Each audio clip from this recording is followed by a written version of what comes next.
कृष्ण अर्जुन को कह रहे हैं कि जो तू कह रहा है कि ये मर जाएंगे, तो मैं तुझे कहता हूँ ये पहले भी थे, ये बाद में भी होंगे। तू इनके मरने की चिंता छोड़ दे। क्यों? मुझे सुकरात की घटना याद आती है। सुकरात जब मर रहा था तो उसके एक मित्र ने, क्रेटो ने पूछा कि आप मर जाएंगे, लेकिन आप चिंतित और परेशान नहीं दिखाई पड़ते।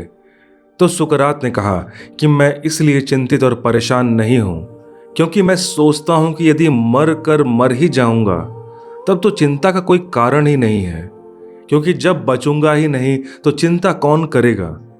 दुखी कौन होगा, पीड़ित कौन होगा, कौन जानेगा कि मैं मर गया? अगर मैं मर ही जाऊंगा तो जानने को भी कोई नहीं बचेगा कि मैं मर गया। जानने को भी कोई नहीं बचेगा कि मैं कभी था। जानने को कोई नहीं बचेगा कि सुकरात जैसा कुछ था। इसलिए चिंता का कोई कारण नहीं है। और अगर नहीं मरा मरकर भी, तब तो चिंता का कोई कारण ही नहीं है। और दो ही संभावनाएं हैं, सुकरात ने कहा, या तो मैं मर ही जाऊंगा या फिर मैं नहीं मरूंगा, और तीसरी कोई संभावना नहीं है, इसलिए मैं निश्चिंत हूं। कृष्ण अर्जुन को यह कह रहे हैं कि जो मरने वाला है वह तेरे बचाने से नहीं बचेगा, और जो नहीं मरने वाला है वह तेरे मारने से नहीं मर सकता। इसलिए तू व्यर्थ की चिंता में पड़ रहा है। इस व्यर्थ की चिंता को छोड़। यह शायद रूप और अरूप के बीच का जो जगत का फैलाव है, अगर हम रूप की तरफ से पकड़ें तब भी चिंता व्यर्थ है, क्योंकि जो मिट ही रहा है, मिट ही रहा है, मिट ही रहा है, मिट ही जाएगा। पानी पर खींची लकीर है, खींच भी नहीं पाती और मिटना शुरू हो जाती है। हाथ उठ भी नहीं पाता और मिट जाता है। अगर हम अरूप से सोचें तो जो नहीं मिटेगा, नहीं मिटेगा, नहीं मिटेगा, वह कभी नहीं मिटेगा। लेकिन अरूप से हमारा कोई परिचय नहीं है, अर्जुन का भी कोई परिचय नहीं है। यह भी समझ लेना जरूरी है कि अर्जुन की चिंता एक और दूसरी सूचना भी देती है। अर्जुन कहता है कि ये सब मर जाएंगे। इसका मतलब है कि अर्जुन अपने को भी रूप में ही समझता है, अन्यथा ऐसा नहीं कहेगा। हम दूसरों के संबंध में जो कहते हैं वह हमारे संबंध में भी कहा गया होता है। जब मैं किसी को मरते देखकर सोचता हूं कि मर गया, खो गया, मिट गया, तब मुझे जानना चाहिए कि मुझे अपने भीतर भी उसका पता नहीं है, जो नहीं मिटता है, नहीं मरता है, नहीं खोता है। अर्जुन जब चिंता जाहिर कर रहा है कि ये मर जाएंगे, तो वह अपनी मृत्यु की चिंता जाहिर कर रहा है। वह यह नहीं जानता कि उसके भीतर भी कुछ है जो नहीं मरता है। और अगर कृष्ण कह रहे हैं कि यह नहीं मरेंगे, तब कृष्ण अपने संबंध में ही कह रहे हैं, क्योंकि वे उसे जानते हैं जो नहीं मरता है। हमारा बाहर का ज्ञान हमारे भीतर के ज्ञान का ही विस्तार है। हमारा जगत का ज्ञान हमारे स्वयं के ज्ञान का ही विस्तार है, एक्सटेंशन है।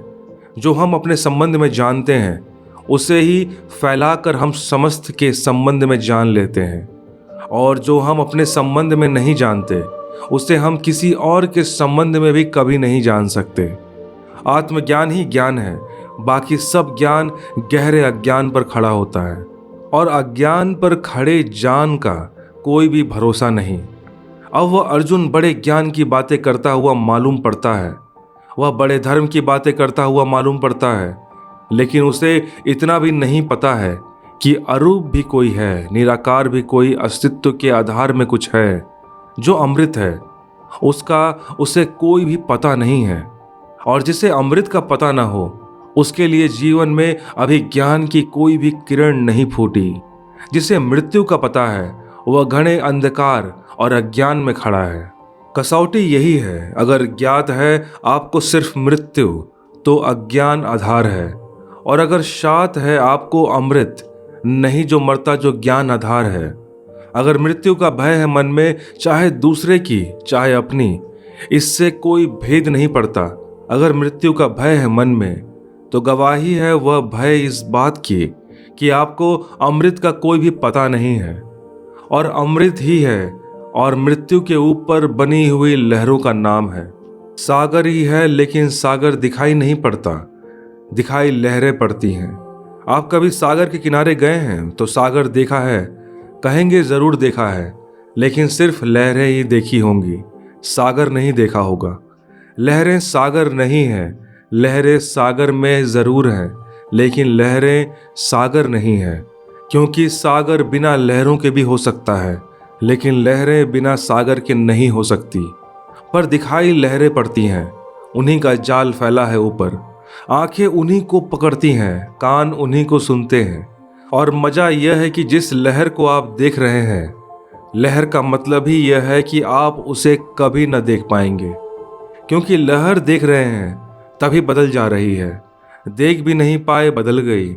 लहर का मतलब ही है जो हो रही है नहीं हो रही है, जिसका होना ना होना एक साथ चल रहा है, जो उठ रही है और गिर रही है, जो है और नहीं है, जो एक साथ डोल रही है।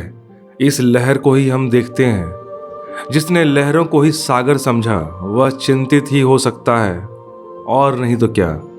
लहरें मिट रही हैं और क्या होगा, लेकिन जो सागर को जानता है वह कहेगा लहरों को बनने दो, मिटने दो।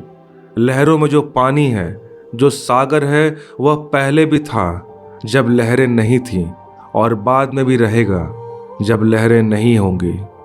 जीसस से एक मित्र ने उनके पूछा कि अब्राहम एक बहुत पुराना प्रॉफिट हुआ जेरूशलेम में, तो अब्राहम बहुत पहले हुआ, आप अब्राहम के संबंध में क्या जानते हैं?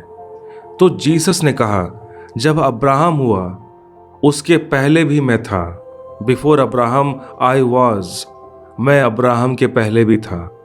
निश्चित ही उस आदमी को शक हुआ होगा। 30 साल से ज़्यादा उम्र नहीं थी जीसस की।